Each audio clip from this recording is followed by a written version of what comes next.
Very good. Good evening. Thank you all for your patience. We've had some technical difficulties, but I think we've got them ironed out now. Welcome again to our Station Area Planning Community Kickoff Meeting for the LYNX Silverline Transit-Oriented Development Study, or TOD for short. My name is John Howard with the Charlotte Area Transit System, and I'm managing this project, the TOD component of this project with Monica Holmes with the Charlotte Planning, Design, and Development Department. And we also have Andy Mock on the call. He's a senior project manager for the LYNX Silverline Design and Engineering project. So he'll jump on during this presentation as well to give some background about how we got here. Next slide, please.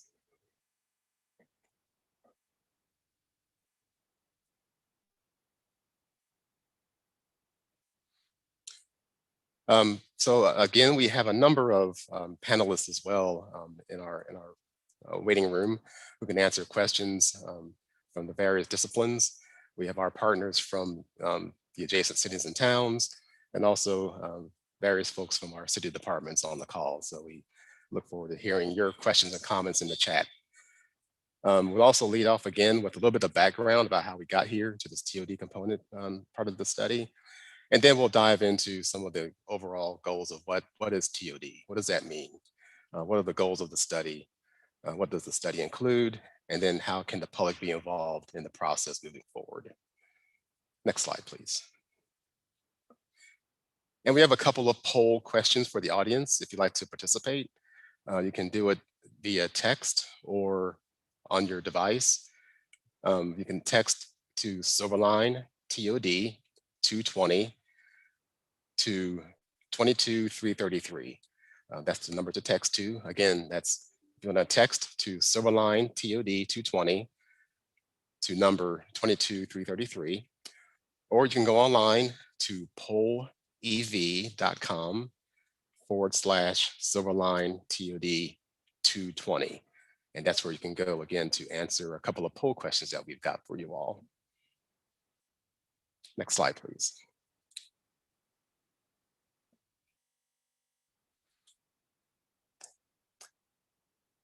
And again, we just want to get to know who all is in the room today with us.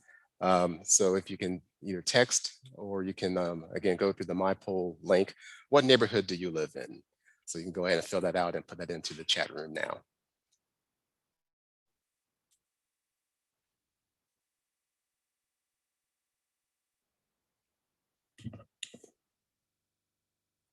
And once again, what makes this project really unique is that we're partnering with other jurisdictions to our west, the city of Belmont and Gaston County and Gastonia, and also to our east, we've got the town of Matthews with us. We also have the towns of Indian Trail and Stallings. So this is a multi-jurisdictional project that spans about 29 miles between three different counties. So it's a very aggressive and progressive project for our region.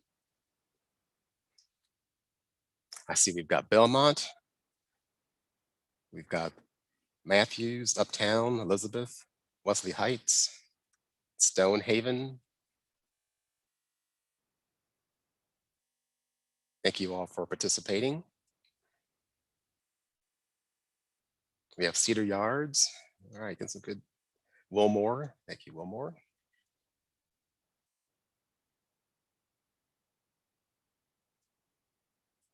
So we've got some neighborhoods to the west. We have Center City, also some to the east. So we got some decent coverage so far as participants in our poll tonight. So again, thank you for helping us out to figure out who all is with us tonight.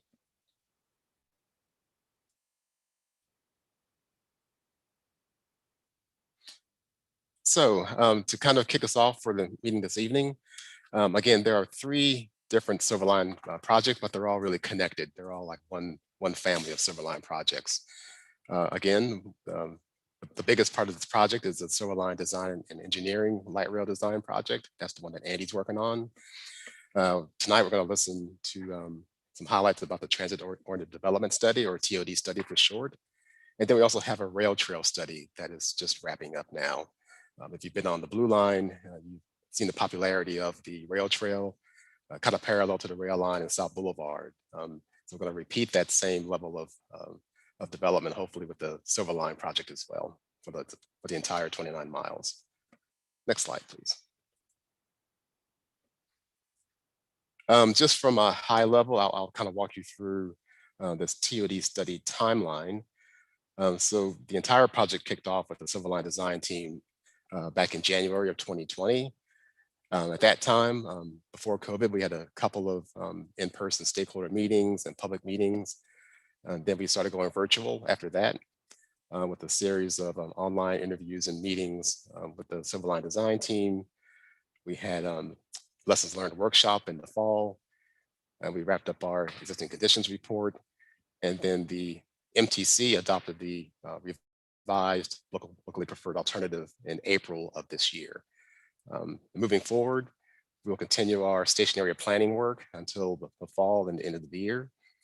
Then we'll start looking at implementation strategies for how we build the connections to and from the stations.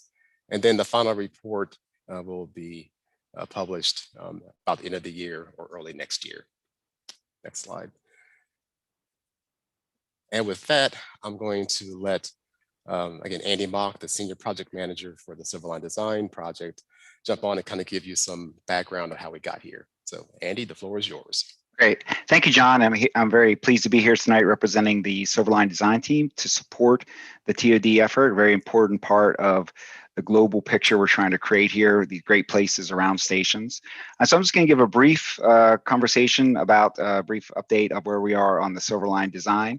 And just to kind of, so people understand the differences, the TOD, which is what we're here to talk about, is the land use, it's the vision, it's the south end around the station, for example. And my piece of the puzzle, the design environmental services, is the actual construction of the light rail, the stations, the catenary, all the nuts and bolts stuff, just so everyone understands the differences between two of the program pieces.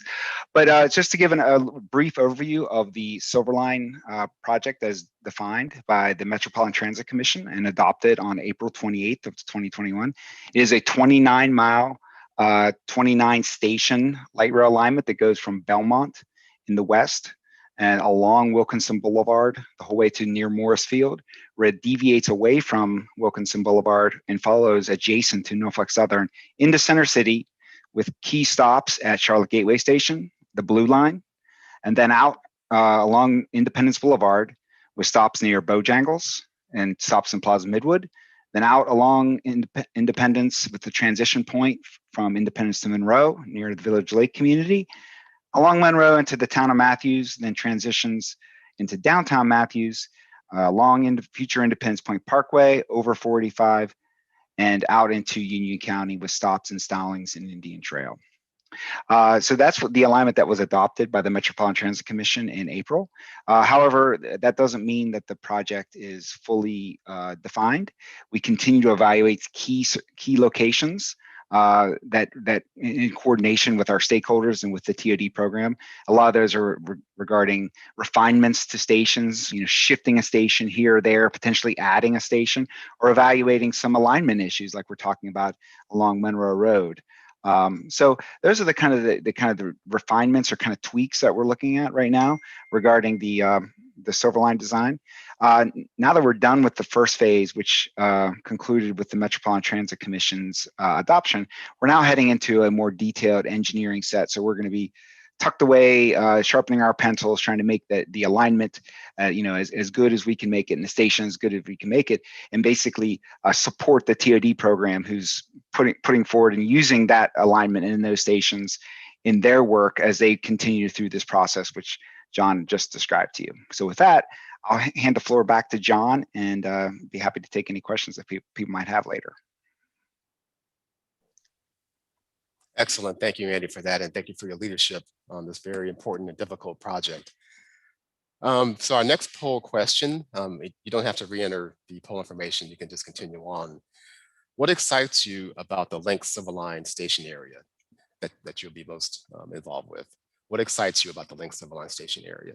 So you can put that in the chat now.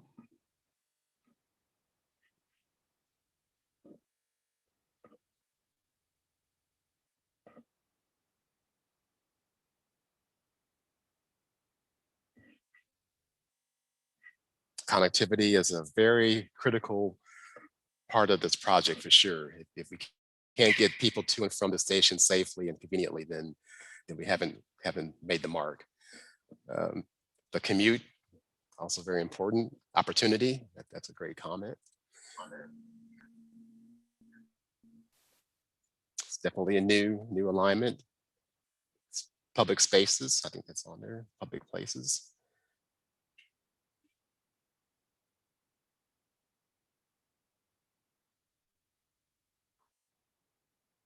Mass transit, for sure. Opportunity, yes, having access to different land uses along the corridor. We always talk about equity in this project and making sure people have access to jobs and educational opportunities. So I think that's all very important to talk about connections to the neighborhood community resources.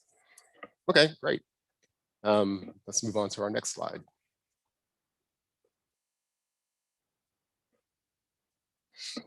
So we kind of touched on this a little bit, and some of your comments really reflected what is TOD? What is transit-oriented development?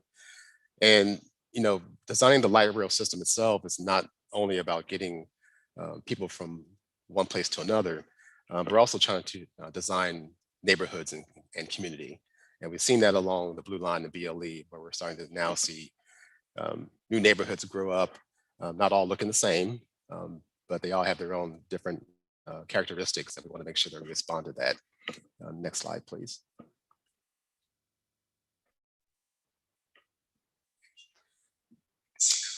So when we talk about what TOD is, we really want to try to leverage these different categories, if you will, to make sure that we build these successful station areas. One, of course, and we saw that in the comments, was mobility and access. Again, getting people to and from these places safely and conveniently, whether you're walking or bicycling or taking other modes of transportation, if you're commuting by bus to connect to light rail. Let's make sure that we provide all those critical connection points to and from the station areas. Also land use. Ideally, you want to have a mixture of uses, make a very comprehensive type of station area, but that may not happen in every location. It's going to happen at different times, in different ways, depending on where they are. The airport, for example, may not have as much of a mix of use as other places. But again, we'll talk more about that as we go down the line here and talk about the alignment. Community design, this one's very important, especially as we're talking with our partners in other jurisdictions. How does the light rail affect them? We've seen how it happens in Charlotte, but now we're extending outward, if you will, beyond the Charlotte boundary or the Charlotte sphere. So we want to be sensitive about how other places address their community character and what their design policies are, and want to make sure that we can meet them halfway, or at least halfway. And then, of course, equity. Again, looking at providing good access with good multimodal connections where we can get those. Again, to access where people live, work, play, and also where we can provide connections to local academic institutions such as Central Piedmont Community College and other schools in the region. So next slide, please. So when we talk about land use patterns and connectivity, this slide really speaks to a lot of what's happening or what will happen along the Silver Line. On top, you see what looks to be a single family neighborhood, mostly developed on the right-hand side, lots of cul-de-sacs and internal connections, all dumping out into a major road or thoroughfare. And then on the bottom, you'll see some of the other colors, like red is retail, orange is multifamily, and we have other colors for schools and parks and open space. So essentially on the bottom half, that's ideally what you want to have as far as a street connection and street network to get yourself around places without having to depend on one or two different access points. Here you have multiple access points to get to and from a place. And then on top, you see, again, the cul-de-sac design has definitely limited access to more than one outlet. But again, as we develop station area plans, we want to make sure that we have more of what's on the bottom. Small blocks, connected streets, and a mixture of uses all around. Next slide, please. And I kind of touched on this. What are those other different internal and external connection points to get you to and from these other land uses? Again, what gets you from a mixed use area and then what gets you to and from more of a single family or single development type of area. So again, looking at those critical connections and improving those as well is what we're going to be looking at in this TOD study. Next slide, please. And we talk a lot about walking and bicycling. So part of our study early on, our consultants look at what we call a half-mile walk shed. That is from the centroid or from the station location, we draw out that half-mile radius and we look at that half-mile kind of 10-minute walk area or walk zone. And then also looking at where are those connection points existing today and where could we fill in those connections with other streets and other important connections to get to and from the station areas. Next slide, please. And we have this condition as well. Some areas that are maybe further away from the central part of our city don't have a whole lot of connection points. There's major freeways and other thoroughfares and a lot of single use large parcel developments and also some existing single family residential developments, but they're all not connected well together. So that's on the right hand side. Then if you look at what we're shooting for in South End is more of, again, that interconnected block structure, lots of multiple connection points to and from a station. And again, these two things won't happen overnight. South End happened over time, but also it's more urban. The further out stations may take a little bit more time to mature. But again, that's just the different characteristics of how these station areas develop over time. Next slide, please. And again, one of the primary goals is to have a diverse land use landscape. That is a mixture of retail and a mixture of office and residential, of course. And now we're looking at affordable housing as one critical component that we haven't really looked at before in our previous light rail projects. So in this one, we are being more intentional about looking at workforce and affordable housing within our half-mile radius of station areas. And again, this will happen in different ways and different forms depending on where we are and where these station locations are located. So not all will look the same.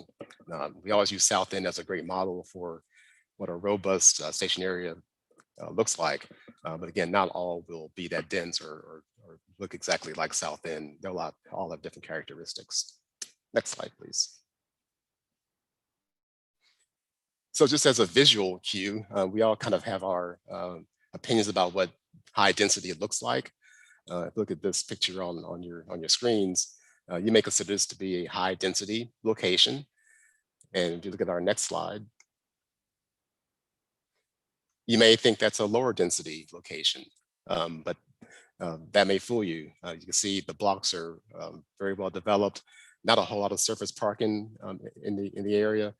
The buildings are not all skyscrapers, but they all have a certain density to them. Next slide, please.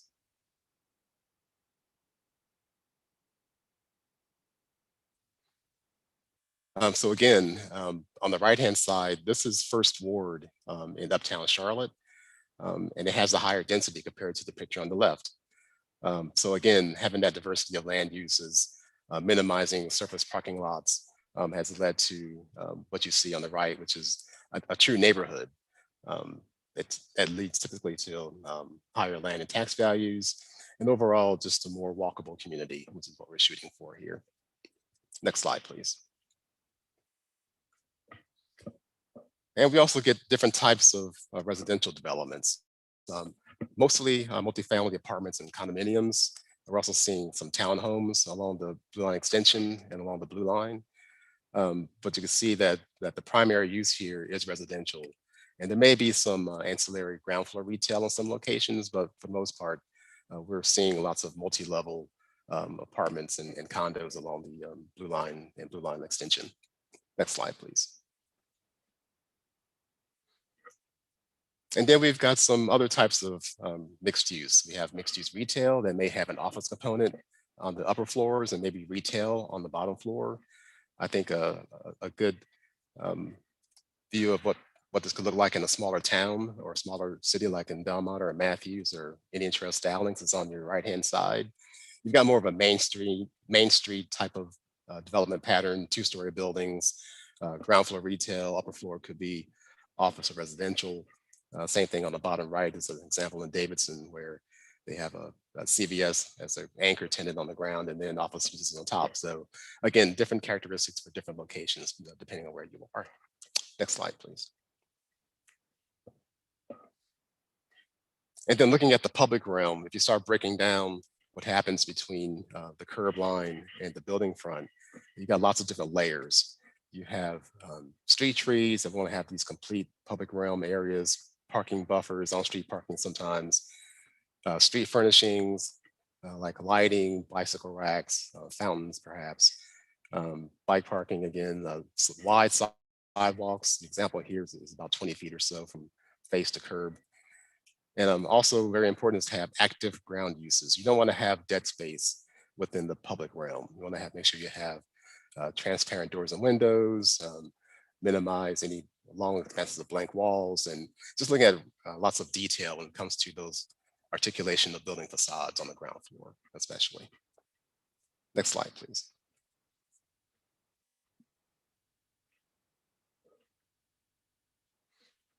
And something else we're looking at is what does the future look like? This is the Bojangles Arena complex with ovens next to it. Right now, it's pretty much an entertainment district with lots of surface parking. But part of the TOD study will look at, well could this be in the future? Like, what else could this property absorb in terms of additional land uses? Could it be a hotel? Could it be more mixed use in that parking area? And how can we make this a true active station area aside from just events for the Bojangles and Ovens Auditorium? So that's another part of our TOD study, is the visioning process. Next slide, please. And you might have noticed on the Blue Line extension, if you've ridden the light rail, we've got a number of parking decks that have mixed uses in them. They are at the core a parking structure with above ground parking deck surfaces, but we also have on the ground floor, we have space for retail. So it could be retail, restaurants, medical office uses, but again, the idea is to activate the ground uses where people actually interface with the building and not have blank dead spaces. Same on the right-hand side, integrating landscaping, open space around our stations just to make these really complementary use areas. And in the study as well, we've also included the county and park and recreation, because we also didn't really plan a lot of public spaces in the Blue Line and BLE. So those two components are new to this planning effort. One is affordable housing, and the other is looking at public open space around the stations. Next slide, please. And we talked about this and the success of our Greenway master planning system that's developing now, and how can we also use these Greenway connections and the Cross Charlotte Trail and other off-road improvements to connect to these station areas and provide those other off-street connections for pedestrians and bicyclists to access the station areas. Next slide, please. And again, we talk about equity, we talk a lot about housing, but it's also about retaining small businesses. And overall, just providing access for everyone. It's not for a certain population, it is for everyone on every demographic level or spectrum. So we want to make sure that we also talk about retaining small business as well as getting new affordable housing around our station areas. Next slide, please. And again, just tapping into the equity lens again, just looking at all of the assets that we've got in our community. And it's not just about new development. It's really about other things that are important to the neighbors that we should retain. Historic properties, important neighborhood resources, just looking at the broad landscape of not just redevelopment, but also preservation, and how can we balance those two together. Next slide, please. And again, how can we achieve this through planning and visioning? Again, we want to make sure we cover these four components. Enhancing connectivity, we talk a lot about that, providing a good walk-in network and access to other transit systems, encouraging transit for development, focusing on mixed use and complementary uses, enhancing community identity, looking at architecture and urban design as lending to that. And again, expanding opportunities. How can we make sure that we connect people to jobs, education, and also where they live? effectively. Next slide, please. And this is our last polling question before I turn it over to Monica to give her part of the presentation. What's the most important detail to include in the station area? A, office, hotel, and retail. B, residential housing. That could be single family, could be condos, could be apartments. C, vehicle parking at the station. D, pedestrian and bicycle amenities and connections. And E, parks and public spaces. And it looks like the answers are flying in now. It's like E is taking the lead with 50%, parks and public spaces being very important.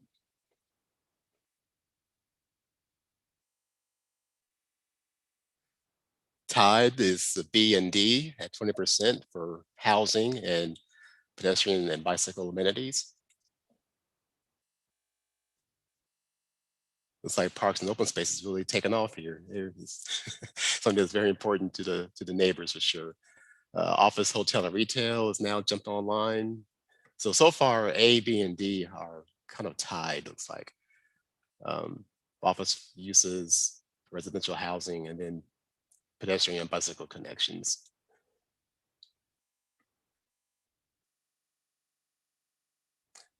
Great, so thank you for taking that poll. So now I will turn it over to Monica Holmes to take us through the next part of our presentation.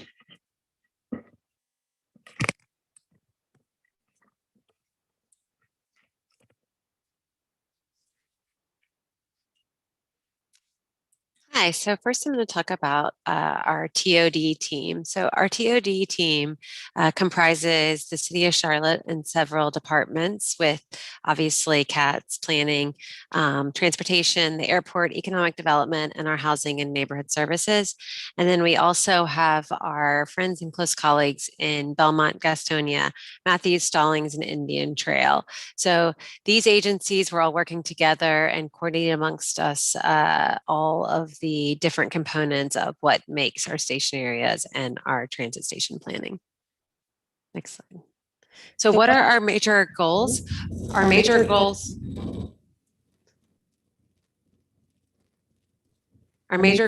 are to talk about what we want to be as a place. How do we want to be a diverse corridor? What does our station access look like? What are the area plans for the focus sites? So we have 7 areas that we're focusing on. How ready is the corridor for transit-oriented development? What's the market and affordable housing assessment to those? And then what is the infrastructure that we need to access transit and enable TOD?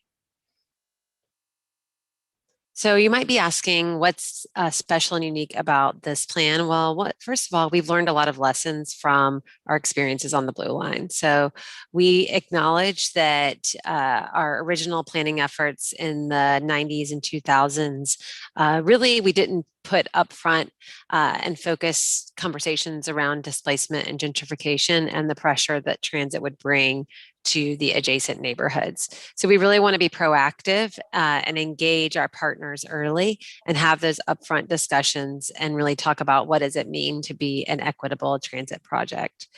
We also want to outline our infrastructure investments early and the policies for how we make those investments.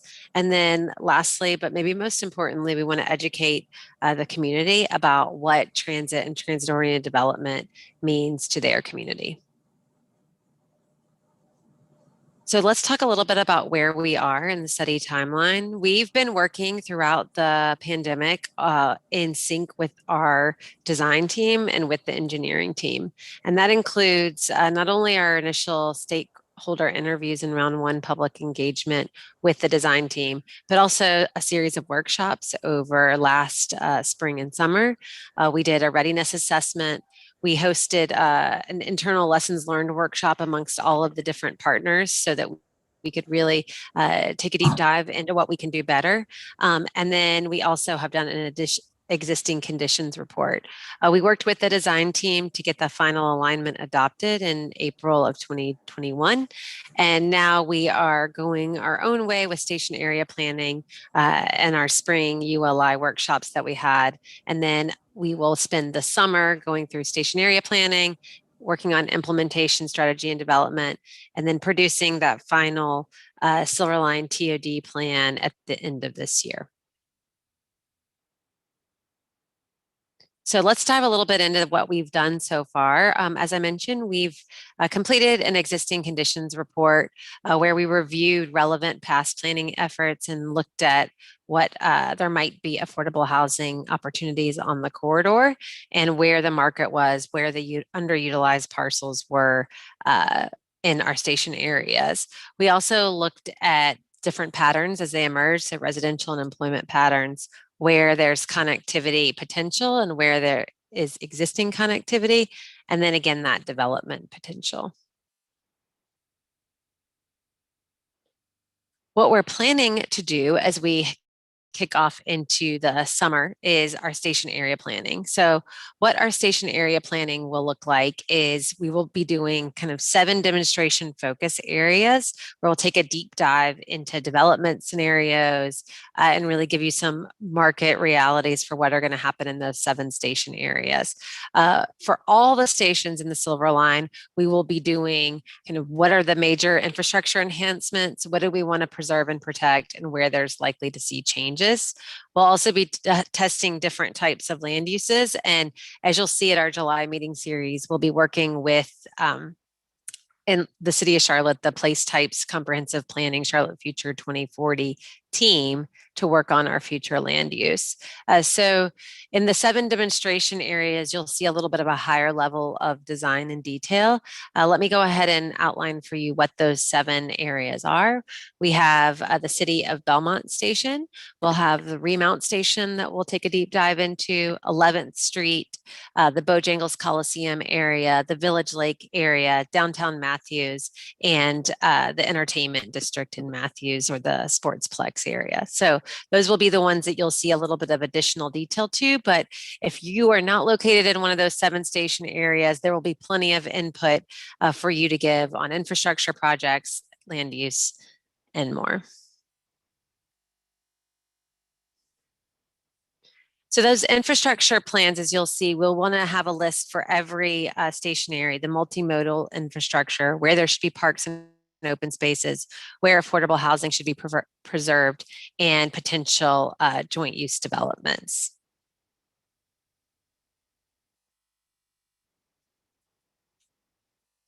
So you may be asking yourself, well, you've got a lot of work to do over the summer. And yes, you're very right. We do have a lot of work to do over the summer. So we want to know how you can give your input and get involved. So can you go back one, please? So as you can see, the engagement activities, we will be kicking off. We are having a work session right now. You can see we're probably we are all sharing the same space. We will be having a summer series over 2 weeks in July, where we'll be working our way from west to east through the corridor. So July 12th, we will be having a public meeting all of the meetings are from 5:30 to 7. Just a point, we're listing locations here, but we also want to make sure you know that these are subject to change. We're finalizing all of the details of the location as we speak. So July 12th, we'll be in the city of Belmont. July 13th, we'll be near the corner of Wilkinson and Remount.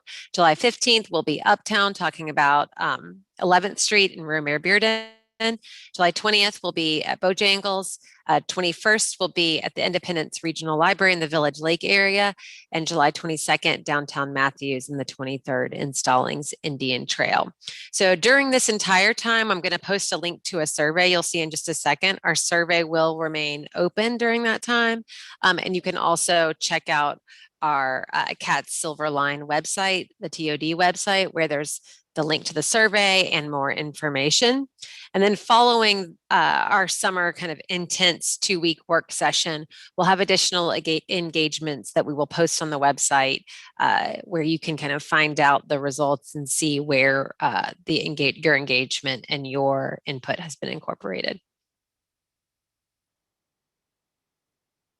So you can see that again visually for those of us that are visual learners and can see it a little bit clearer, we'll be moving from west to east during those workshops as we go from Belmont to Stallings and Indian Trail.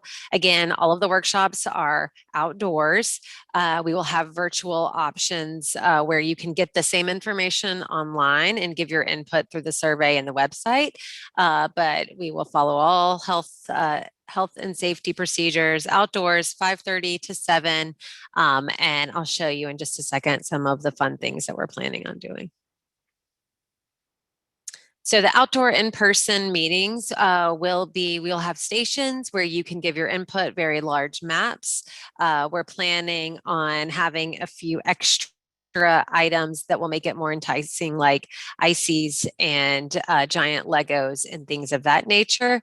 You'll be able to look at the entire alignment. So if you come to a workshop in Belmont, let's say, you can still give your input on the remount stations or in Uptown. So we will have opportunities, although we will be specifically focused on our focus areas. When we are in that geography, you'll be able to give us feedback and input on the entire alignment.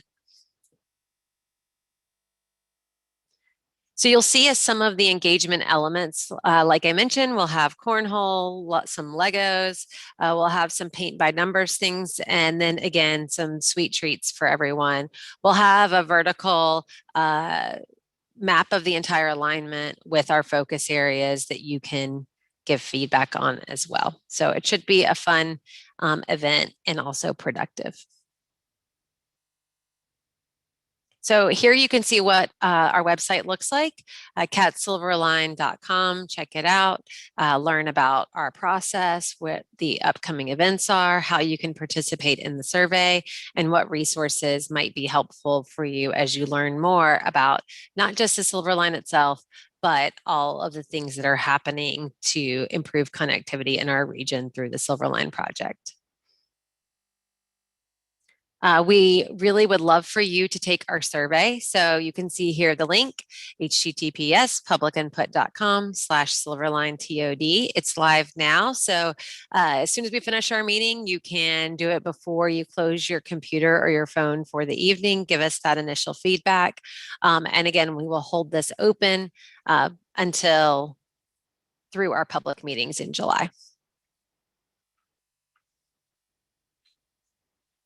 And last thing we want to get your feedback on is who isn't here today, who you're going to tell about our July station area planning workshops and meetings. So I'll give everyone a second to give their feedback, but we hope that you come away today or whenever you're watching this meeting with the thought and idea that we don't want to just hear from you. We want to hear from your neighbors, your friends, your family, your coworkers, and anyone else who might be interested in the Silverline project, the largest transit project that we have undertaken in our region, which will be sure to be fun and exciting, and we all want to see it happen. So we want to get the word out of how you can get involved in the planning effort. So it looks like everyone's bringing everyone they know, according to the survey results. So even dogs will be there.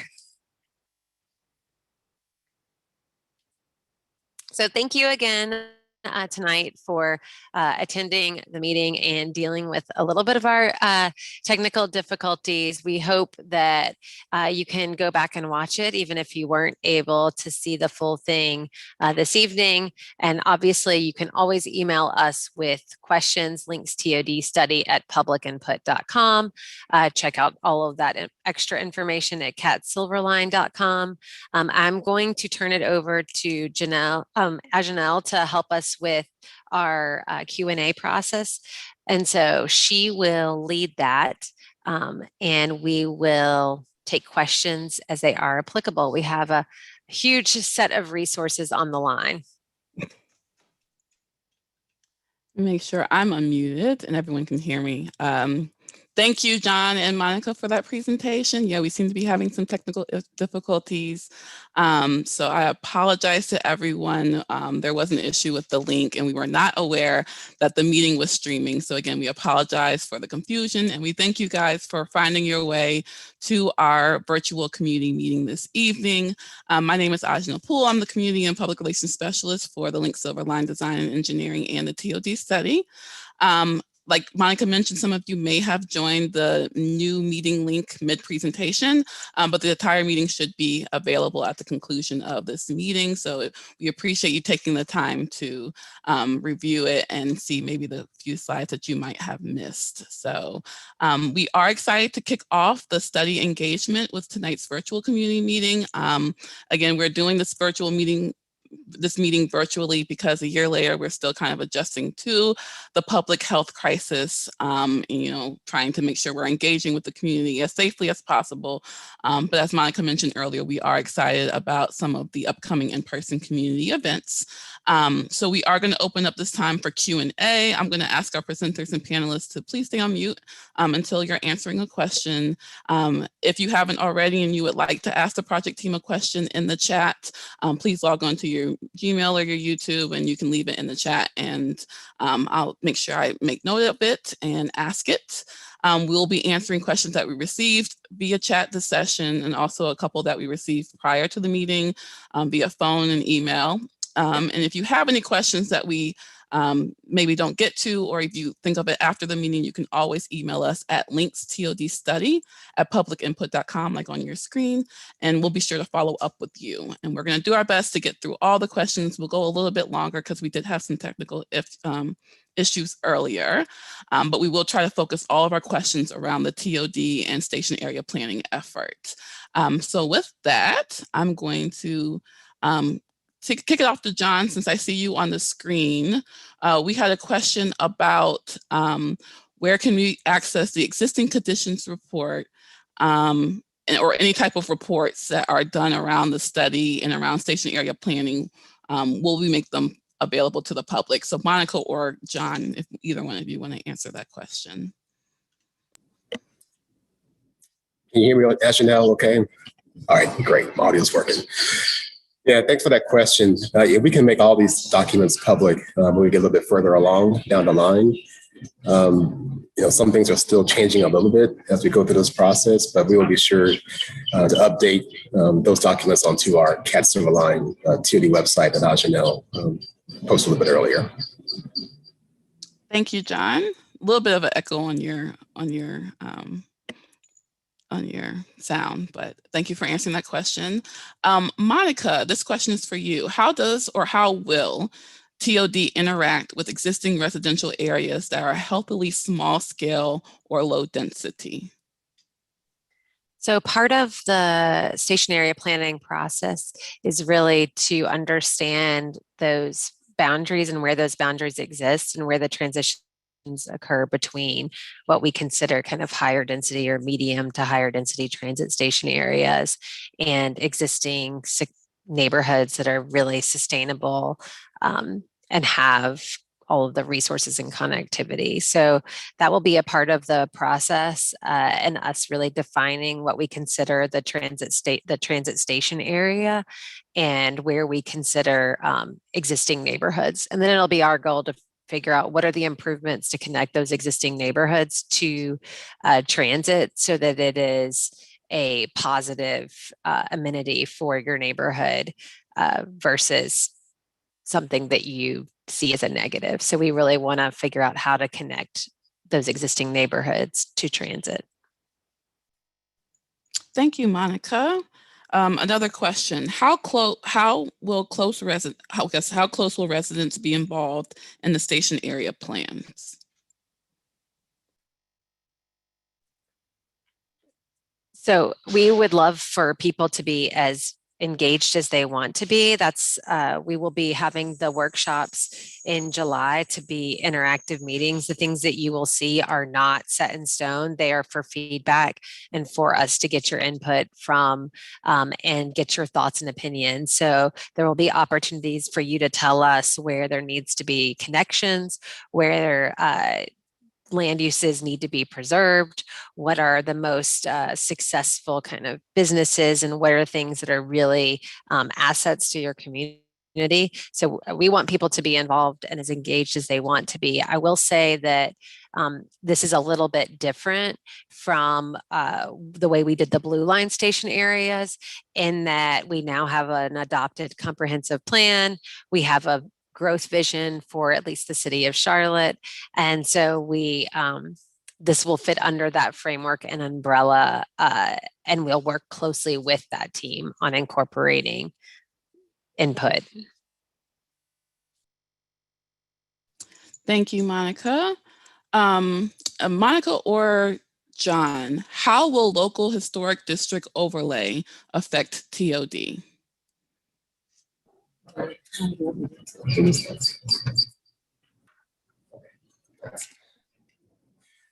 Yes, thanks. Thanks for that question.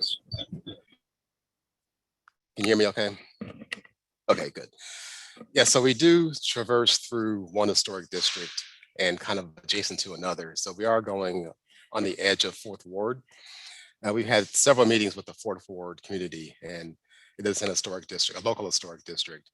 So we have to meet some of their guidelines as well. So getting feedback from them on the appearance of structures, and if anything has to be removed, we would go through the local historic district for that process as well. And during the environmental piece that Andy's working on, they'll also partner with our state preservation office to look at potential impacts to historic resources. Thank you, John Howard. Question, where are you planning to put the station near Central Avenue and Kings Drive? That's a question for Is that a question for Andy? Andy Mock, awesome, thank you. Sure. So we do have a station, a proposed station on top of Central Avenue. So it would be, the way we have it configured right now, would be bridge coming out of Uptown and adjacent to the First Ward area, then going over I-277, staying elevated, and then bridging over Central Avenue. So that's kind of the idea right now. Again, that was kind of a newer configuration issue as we're working through a lot of details about how the light rail will exit Uptown over 277. So right now, the way that we have it configured, it'd be on top of Central Avenue to mitigate traffic impacts. And then we would then be seeking to work with the community to talk about how access would be best enabled from the community to get up to the station in an aerial configuration. Thank you, Andy. And while I have you, I'm going to ask you just a couple more questions. I know we want to keep this meeting questions strictly about TOD, but we did have a question about potential impact on the houses close to Sunnyside Drive, which is close to the station at Central and Kings Drive. Do you have any questions or, thoughts or comments about that question? Yeah, so it's very difficult. I'd like to say, just to back up 1 minute, it's very difficult for us to say with a lot of accuracy what the impact on any particular piece of property is right now. We're at the very beginning parts of design. So from an individual property perspective, we're kind of not there yet as far as as it relates to our ability to communicate to individual property owners what the impact is. We're still working through those details. Things are very kind of fluid right now as it relates to the design and it relates to individual property owners. So we're working through that issue. As that becomes more refined and more defined, we'll be working directly with property owners as we really fully understand what those impacts might be. I don't know exactly what the area you're talking about. I mean, I know generally, but specifically, I don't know exactly where that is. But we'll be working through those issues in this next level of design, and we'll be able to reach out to folks and let them know what that impact may or may not be on them. Thank you, Andy, for answering that question. And again, folks, thank you for asking your questions in the chat. We will try to, again, focus on our TOD and station area planning presentation answers and questions. For Monica or John, what is the minimum amount of feet or yards between rail and existing single-family homes that is permitted under code?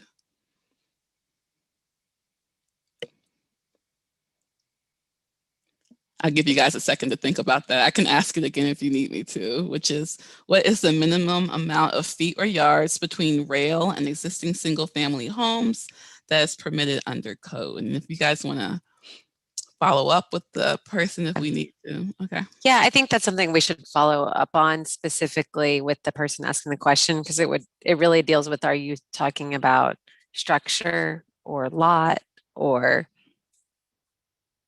I mean, what exactly is the specific question around per the TOD zoning ordinance in the city of Charlotte? So you have to remember that it's not going through, there are different land uses. Not everything is transit development zoning district, but I believe it's 35 feet from the center line to another property. So it's 70 feet is the swath of the right of way for the train. Andy can clarify that, but I think it would be interesting to see what exactly the question is and where it's coming from. And then perhaps it would be easier for us to answer that more specifically in that situation. Yeah, thank you. And if the person asked that question, if you want to clarify in the comments, I'll be sure to see if I can find it, and we'll re-ask that if you want to provide a little more detail. For John, what happens after the TOD study is complete in December?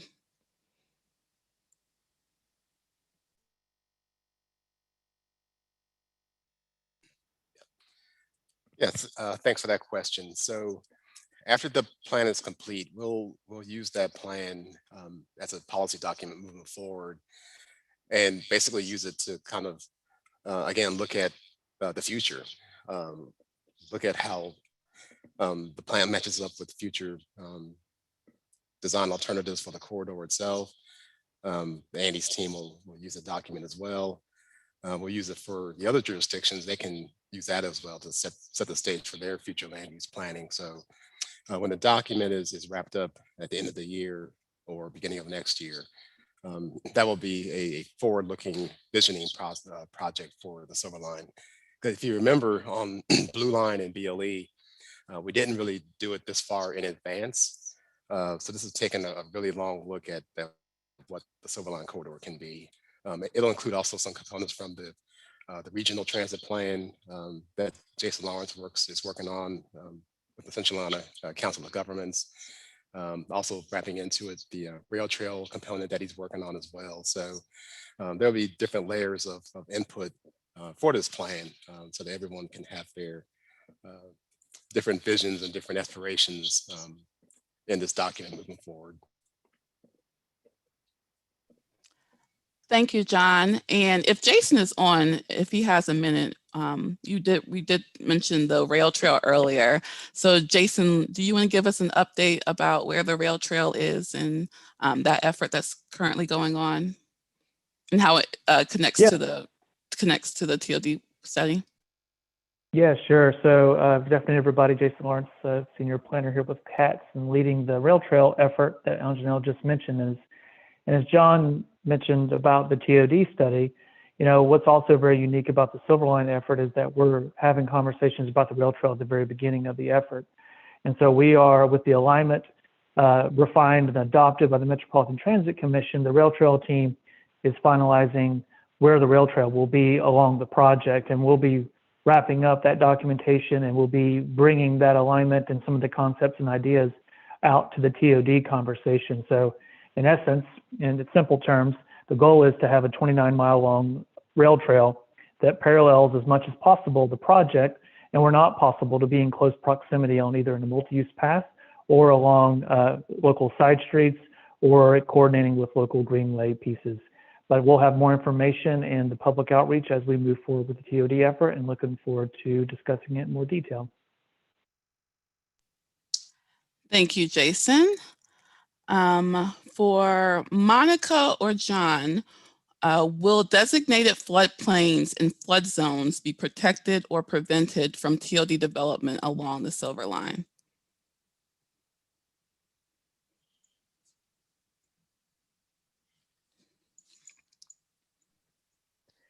Sure, development will have to follow the guidelines of the municipality and jurisdiction in which it's in, and typically floodplain development is limited and not permissible. So it would have to follow the city or town's regulations and code standards.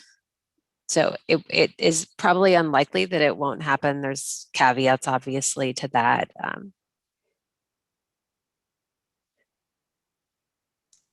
Thank you.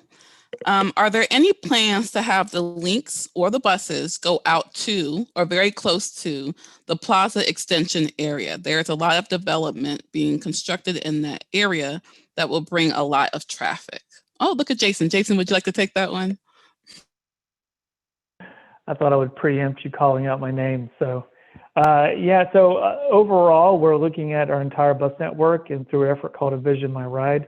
We have identified a couple of routes in the eastern section of Mecklenburg County, out near Mint Hill and Plaza Extension, Robinson Church Road, that part of Mecklenburg County.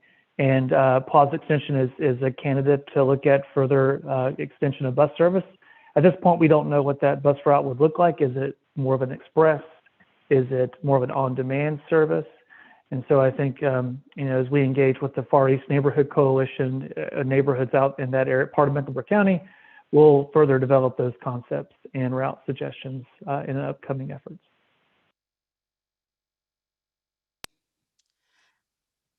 Thank you, Jason. A kind of generic question about the whole Silver Line project. If approved and funded locally and federally, when might construction actually begin? And anyone want to jump on this one? Look at Andy, awesome, thank you. Yeah, so we have quite a ways to go as far as just process, and we have a lot of steps to go. And so, assuming all the stars were in a line, it's likely it's going to take us a number of years to complete the design in such a way that we can actually complete the required environmental process. Once we complete that environmental process, then we're going to enter into final engineering, preparing construction specifications, acquiring right of way, all those sort of things. I'd say if all the stars and moons come into a line, we'll be in construction within 5 to 7 years. But all that is kind of based on an assumption of funding being available when we need it to really actually move that project forward. So there's definitely lots of caveats in there, as Monica says, but that's a general time frame for what we're shooting for. Thank you, Andy. I apologize if I asked this question earlier, but I'm making sure I get all the questions that are in the chat. When could the Summit Avenue stop be officially added or removed from consideration in the plan? So I'm not sure if that's an Andy question. Yeah, yeah. So that's a station that we're going to be reevaluating. There's a lot of complications with that station associated with adjacent projects. So the access is really limited to the Summit Avenue station. However, we are going to be evaluating that, working with adjacent developers, working with the state, who has a lot of impacts on the access to the station. So over this summer, as we kind of get into this, kind of digging into some of the weeds on some of these areas that we discussed, we would shoot to have that that recommendation to our steering team, to our internal leadership teams, probably sometime in later summer, early fall. And we would intend to do some public engagement on that as well. Thank you, Andy. A comment/question. I heard 70 feet is the average swath of land for the rail line. Does that 70 feet also include what is needed for the rail trail vision and focus area too? Yes, so 70 feet is a general corridor width. I'd say that, there's a whole lot that goes into the needs of the project. There's grading, there's utilities, there's many things, but 70 feet is our general corridor width that we go with, subject to unique situations. And the rail trail does fit within that 70 feet in most cases. Awesome. Thank you, Andy. Going back through our chat, I want to make sure that we have plenty of time to answer any TOD or station area type of questions or base questions. So if you guys have any additional questions for John or Monica, please make sure you leave them in the chat. I believe I asked the floodplain and flood zone question. So I'm going through right now again to make sure we have all our questions. Andy, if you could answer this quick question for us, Sure. just general, because we tend to get it all the time when it talks about property impacts, but you know, what kind of time frame are we looking at to letting owners or property owners know when they could expect any type of impacts along the alignment, whether that's be station area planning or the actual construction of the alignment? Well, I'll talk about direct, you know, real estate needs of the project. I think the area planning process, and I'll leave that to Monica and John. But as far as the direct impacts, you know, I'd say that we really need to take a lot more steps in design to really ensure that we really fully understand both the horizontal and vertical dimensions of the Silverline project, to really understand where the project, how much slope do we need to grade, and where are the utilities need to be. So it's going to be a number of years before we're fully educated about what the needs of the project are. And then we have to also complete the environmental process. So I would say that we'll, you know, within the next, say, 4 to 5 years, we will be, you know, reaching out to folks as our design is, you know, wrapping up or is complete enough. And then we're entering into the environmental process. There's a very regimented process for reaching out to the public and reaching out to individual property owners with the federally required environmental process. So I'd say, you know, probably, you know, in the 3 to 5 year time frame, we'll be reaching out to people. There's also, just as a note, there's also certain properties are more straightforward to, you know, if you know you're going to buy the whole property, you don't need a lot of design, right? You know you're going to need it all. So when those ones we likely would be buying them a little bit earlier. So it kind of depends on the situation and depends on the property and how the Silverline may interact with it. Thank you, Andy. I'll try not to ask you any more design questions, but we do have a TOD question for either Monica or John. What TOD types are being considered for the Village Lake area stations? So it's important to realize that this is a station area planning process with transit-oriented development as a major component. So this process is not designating, it's designating types of development and uses. So we will be talking about residential or multifamily or office, commercial. We're not using, and this is kind of a point of clarification for the person, we're not talking about like the zoning districts specifically. So what we're doing from now till July and what we'll do with the public in July is have those conversations about what types of density and land uses are appropriate for those station areas. So we don't have a something written in stone for Village Lake that we have hidden somewhere and we can show it to you right now. It's something that we would like your feedback on. So come to the meeting in July at the Independence Library, where we'll be really diving into the Village Lake area and talking about land uses and talking about types of transit-oriented development in that station area. Thank you, Monica. I have a question that might be good for Jason Lawrence. This person said, I may have missed this question, but can I assume that bus routes will be added to and or through the neighborhoods that are near the line? Yes, thank you, Anjanelle. So just like with the Blue Line extension and both phases, the first and second phase, we had a bus rail integration plan. We're going to do the same thing with the Silver Line. The only difference is we're going to be looking at the whole line all at the same time, so the whole 29 miles. And so we'll be looking at the existing bus routes. We'll be looking at the stations and then determining how those routes will get to those stations. We'll look at potential new routes, shortening routes, expanding routes. So there'll be a whole integration piece with the bus routes. And the goal would be to have as many multimodal connections and access points at each station area. So to answer your question broadly, it's hard to know where exact bus routes will travel through at this point, but there will be changes to bus routes in the corridor.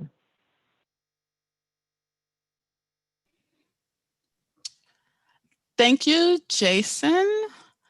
I think those are all of our TOD and station area planning questions. So again, I want to apologize to everyone for the technical difficulties that we had earlier, but I'm appreciative of everyone who found their way here and asked us questions. I'm going to turn it over to John Howard to give us some closing remarks before we end our meeting for the evening.